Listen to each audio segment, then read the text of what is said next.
Apple released the Apple Watch Series 11 last week on Friday. I, of course, went to the store on day one and I went to pick it up right when they opened. So that was something that I always do every year, and I did not stop this year, unfortunately. So I've got the Apple Watch Series 11. I want to give you a little bit of my take on it, kind of how I feel going to it. I actually upgraded over from an Ultra 2, which maybe you can call that downgrading.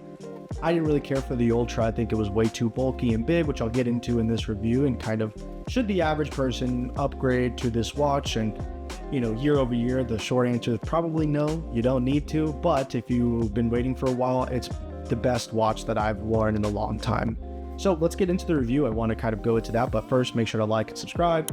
And if you want notifications, hit the bell icon because that'll be super huge. So I came over from the Ultra 2. That means that I came over from a bigger, bulkier watch that technically did more sports and ultimate, weather and all this stuff. The capability that thing has, I never really used it, right? I just golf. I use it for golf. I'll work out every once in a blue moon. Like, I'm not using it for extreme sports or extreme diving in the way that it was intended, right? That's why I thought about maybe just downgrading back from the Ultra series, which is meant to be this Pro series, right? I buy the Pro everything. I always have the Pro phone. I always get the AirPod Pros. I have the MacBook Pro, right? iPad Pro.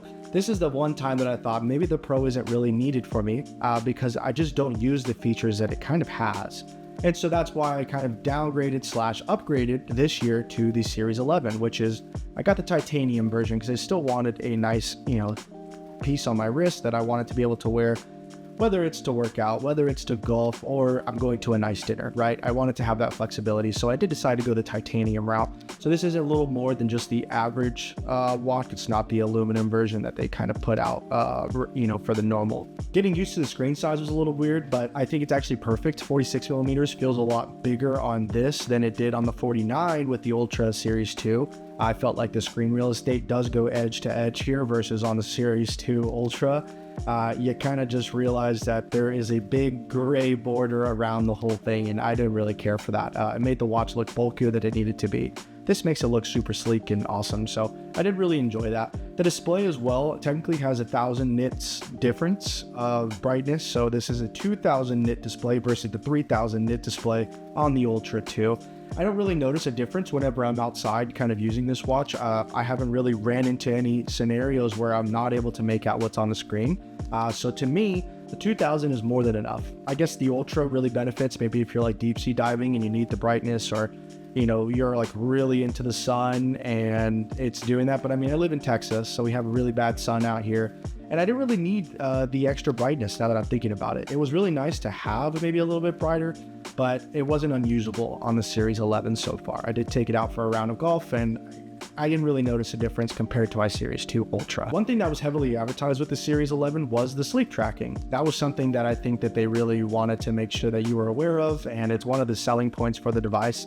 However, sleep tracking is across all devices, even on my Ultra 2. If you set it up, it's a software feature rather than a hardware feature. So that is not something that I think, if you were wanting to upgrade because of like better sleep tracking or anything along those lines, I don't think that this watch is going to give you that.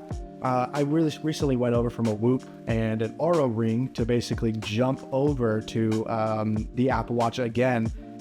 That's my journey. I went from a Series 2 Ultra Series 2 to the Oura Ring to the Whoop, and now I'm all the way back into a Series 11.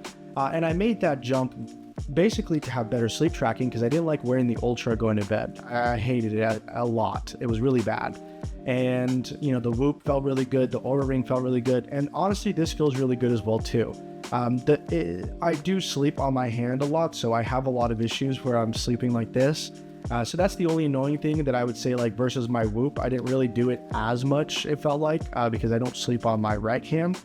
I sleep on my left like this. So that's something that gets really annoying in the morning, but honestly, it's nothing deal breaking. And it's not that big of a deal because it's a personal thing. But the weight difference on this compared to the Ultra and the bulkiness difference, this is a way better form factor, and it helps me out a lot for sleeping, that I can keep it on my wrist for the full time I'm asleep.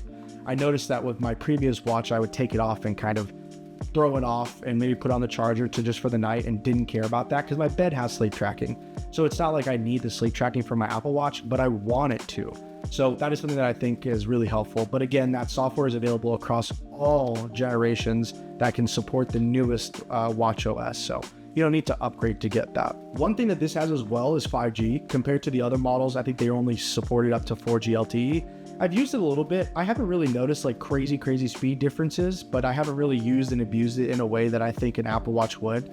To me, the Apple Watch uses such low data that it really doesn't matter anyways. Like music streaming on it is really easy already on LTE, you know, map navigation or whatever you may be using it for. LTE is more than enough. Where 5G just feels like a little overkill, and maybe it hurts the battery a little bit, which we'll kind of get into later in this review, but the battery life does change, and I'll brush on that topic later. But yeah, the 5G doesn't really feel like there's a crazy new like speed difference, right? Versus your phone, the 4G to 5G evolution was something that was really beneficial. You got way better speeds on your phone when you're streaming videos, streaming music, or you know, you're kind of on crazy websites that need to load a lot of things, or downloading apps like that. Of course you want the faster speeds. You'll do that on your phone. I don't really see the use of that on your Apple Watch. So if you're thinking about like maybe, you know, having crazier speeds on your wrist, 5G isn't needed. I understand why they did it. You know, it's nice to be able to say that you finally have 5G on your wrist and whatnot, because we've been adopting this standard for over 10 years. So I understand why they needed to adopt into it. But is it going to make anything on your wrist faster? I don't really think so. I mentioned earlier a little bit about battery life. My Ultra 2, I think, really lasted me about a day and a half before I would probably need to put it on the charger. This lasts me about a full day, I would say. Usually I put it on the charger around 10 p.m. Every night while I shower. I don't shower with my watch on. I just let it charge during that session. And it's usually up to 100% when I get out. So I basically, you know, from 10 p.m. up until 10 p.m. the next day, I'm able to do a 1 charge limit, and basically I'm able to kind of go the rest of the day with no issues. I don't have to worry about battery. I don't need to turn on low power mode, and that's great. But the one thing that I do miss about on my Series 2 was basically being able to have it on throughout the day, forget to charge it, and then wake up and be like, oh damn, I need to charge this, and then putting it on the charger from there. That's something that I will miss. You know, this watch, obviously it's a lot skinnier compared to the Ultra 2, doesn't have as big of a battery. So just, you know, keep that in mind. But one of the big benefits of this watch is the fast charging capabilities. 15 minutes on the charger gives you about 8 hours of normal use is what Apple's claiming. And I believe 5 minutes gets you the full 8 hours of sleep tracking that you need as well too. So if you are, you know, you go to bed and you're like, damn, I'm at 10% or whatever, you could throw it on the charger for 5 minutes on a supported fast charger, and you'll be able to get the full 8 hours of sleep. And then when you wake up and you start your routine, maybe you put it back on the charger for the rest of the day. But they did do that to kind of help with that battery life problem. So I do appreciate the fast charging efforts on it, because if you really do need it for specific tasks or anything like that, it's as simple as taking it off your wrist for 5-10 minutes and just letting it sit there, and you're going to be able to continue the rest of your day. You know, even if your battery life is getting kind of shot throughout the day and you used it too much and the battery is just drained, if you're at your work desk, you can throw it on the charger for 15 minutes and you have 50% of your battery life. So you'll be kind of good from there. That's something that I think is really helpful. The one thing that I will miss from the Series 2 Ultra is just being able to wear it all day and not have to worry about that at all. But of course, I knew that while going into a smaller form factor, of course, battery will decrease. So that's my only gripe, but it's not really a real gripe. That's just something that I do from technically downgrading from the Ultra, the Pro series down to this. The last thing I want to touch on is the S10 chip. The performance does feel a lot snappier. I've been using this a lot more than I've used my previous Apple Watches over time. And I will say that just using it for normal tasks has felt kind of snappy. Navigating UIs, just like going through and looking at my sleep score and stuff like that. Things feel like they're running a lot smoother. So I do appreciate that about the S10 chip, even though it's really not a huge upgrade from the S9. I don't think Apple was really boasting about the numbers compared to the S9 chip. But that's something that I think is really, you know, you see it in the little small, you know, areas of opportunity that it can get, right?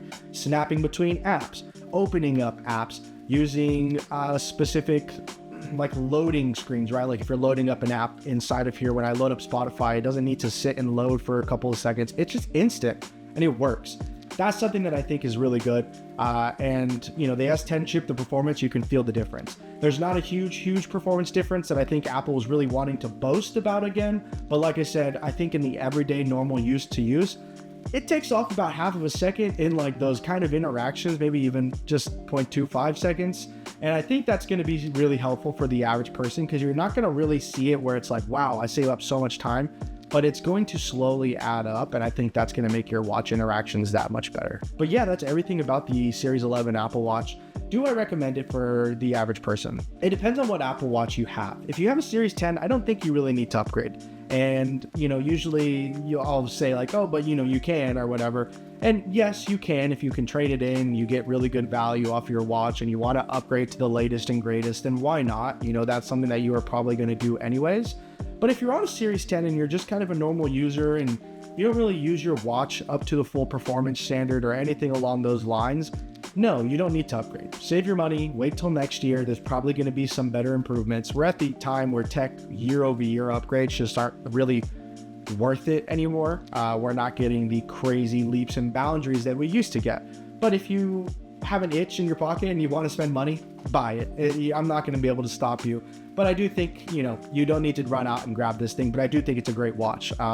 That said, if you have a couple of generations behind, 100% you should go out and try to upgrade to this, whether it's trading it in your current watch and going to this, or just outright buying it.